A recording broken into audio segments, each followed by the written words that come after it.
Il nous faut remarquer que Adam et Christ sont là dès le début pour gouverner tous les âges. Il nous est dit qu'Adam était une figure de celui qui devait venir. Adam était pour ainsi dire une ombre, quelque part la lumière éternelle.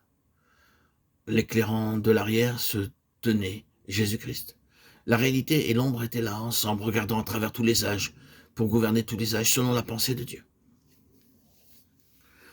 La loi de la vie en Jésus-Christ est représentée par l'arbre de la vie dans le livre de la Genèse. Adam devait montrer le chemin de la vie. Si Adam n'avait pas choisi un autre chemin au lieu de celui que Dieu avait voulu pour lui, Adam aurait montré comment agit la vie, comment opère la loi de la vie, et comment, par l'action de cette loi, Dieu arrive à son but. Toujours et toujours par un chemin vivant, le chemin de la vie, par l'opération d'un principe établi.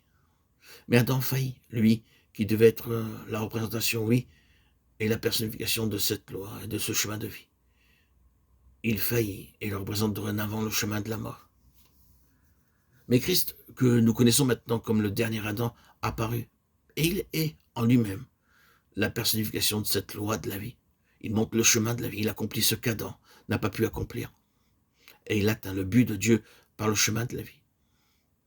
Maintenant, après avoir dit tout ce qui est préliminaire, commençons par Adam, qui est la première des expressions de la loi de la vie.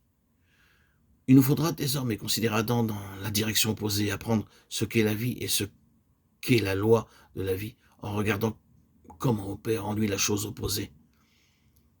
Nous serons donc amenés à ce qui est positif par ce qui est négatif, à ce qui est vrai par ce qui est faux.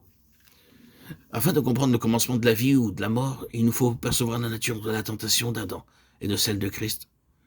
Car si une chose est vraie dans ces deux tentations, c'est qu'elles sont liées à toute cette question de vie et de mort et de vie. Ce n'est pas autre chose que cela, il nous faut donc, pour quelques instants, considérer à nouveau ces tentations. Il nous faut nous arrêter sur la tentation d'Adam pour comprendre la tentation de Christ. Nous trouvons premièrement la force du tentateur et celle de la tentation. Au chapitre 3e de la Genèse, nous voyons exactement où et pourquoi Ève et Adam sont tombés. La chose est très simple à sa surface. Peut-être est-ce là que se trouve la force et la subtilité principale de la tentation. L'occasion n'est quelque chose d'apparemment bon. Les tentations et les séductions de Satan sont ordinairement présentées sous une forme qui fait de l'objet en vue quelque chose à désirer comme étant bon. Souvenons-nous toujours de cela, je doute que Satan ait jamais tenté ou séduit quelqu'un en lui faisant entrevoir les conséquences cruelles de sa chute.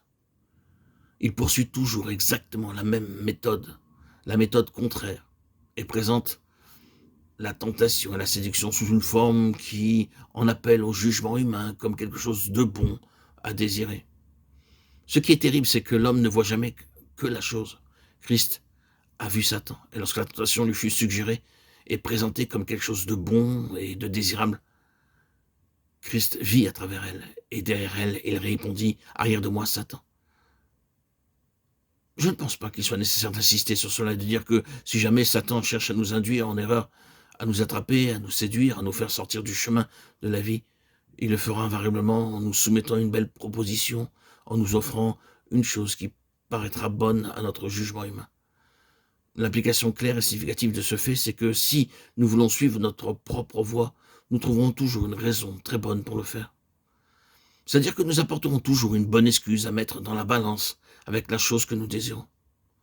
Je dis que c'est significatif, jamais encore un homme ou une femme n'ont fait un faux pas sans avoir trouvé une bonne raison pour le faire, c'est-à-dire au point de vue humain.